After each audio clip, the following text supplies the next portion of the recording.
ఆంధ్రలో ప్రస్తుతం నడుస్తున్న హాట్ టాపిక్ ఏదైనా ఉంది అంటే అది మెడికల్ కాలేజీల అంశం. గత వైసీపీ ప్రభుత్వం హయాంలో నిర్మించిన 17 మెడికల్ కాలేజీలో 10ని కూటమి ప్రభుత్వం పీపీపీ విధానంలో ప్రైవేటు వ్యక్తులకు అప్పగించాలని నిర్ణయించడం ప్రస్తుతం తీవ్ర వివాదానికి దారితీసింది. వైసీపీ ఈ నిర్ణయాన్ని తీవ్రంగా వ్యతిరేకిస్తుండగా ప్రభుత్వం మాత్రం వైసీపీపై ఎదురుదాడికి దిగుతోంది. గత వైసీపీ ప్రభుత్వం 5 ఏళ్ల కాలంలో 17 కొత్త మెడికల్ కాలేజీలను తీసుకురావడం ఒక చారిత్రక ఘట్టమని ఆ పార్టీ నేతలు అంటున్నారు. వాటిలో 5 కాలేజీల భవన నిర్మాణాలు పూర్తయి తరగతులు కూడా ప్రారంభమయ్యాయి. పులివెందుల, పాడేరు వంటి చోట్ల నిర్మాణ పనులు దాదాపు చివరి దశలో ఉండగా మిగిలినవి వివిధ దశల్లో ఉన్నాయి. 2 ఏళ్ల పాటు కరోనా మహమ్మారితో రాష్ట్ర ఆర్థిక వ్యవస్థ దెబ్బతిన్నప్పటికీ వైద్య విద్య విషయంలో జగన్ ప్రభుత్వం పట్టుదలగా పనిచేసిందని వైఎస్ఆర్సీపీ చెబుతోంది. పులివెందుల మెడికల్ కాలేజీకి 50 సీట్లు ఎన్ఎంసీ అనుమతి వచ్చినా కూటమి ప్రభుత్వం వద్దని లేఖ రాసిందని ఆ పార్టీ నేతలు ఆరోపిస్తున్నారు.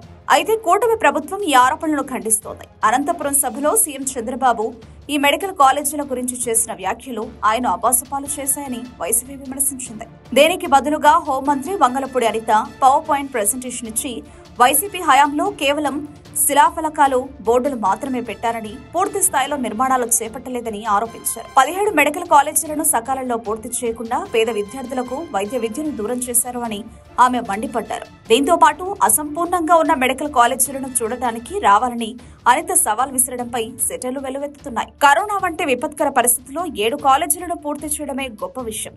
మిగిలిన వాటిని పూర్తి చేయాల్సిన బాధ్యత ఇప్పుడు అధికారంలో ఉన్న మీపై ఉంది కదా అని వైఎస్ఆర్సీపీ ప్రశ్నిస్తోంది. అమరావతి వరద నివారణకు వేల కోట్ల రూపాయలు ఖర్చు చేయాలని భావిస్తున్న ప్రభుత్వం మెడికల్ కాలేజీల నిర్మాణానికి ఆ మొత్తాన్ని ఖర్చు చేయడం భారంగా భావిస్తుందా అని కూడా ప్రశ్నిస్తున్నారు.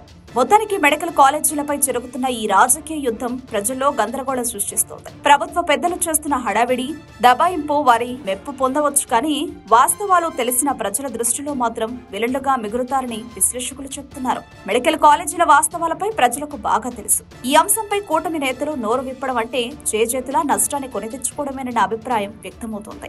ఇంతకీ మెడికల్ కాలేజీలను ప్రైవేటు వ్యక్తులకు అప్పగించడం మీద మీ అభిప్రాయం ఏంటి? కామెంట్ ద్వారా మాకు తెలియజేయండి.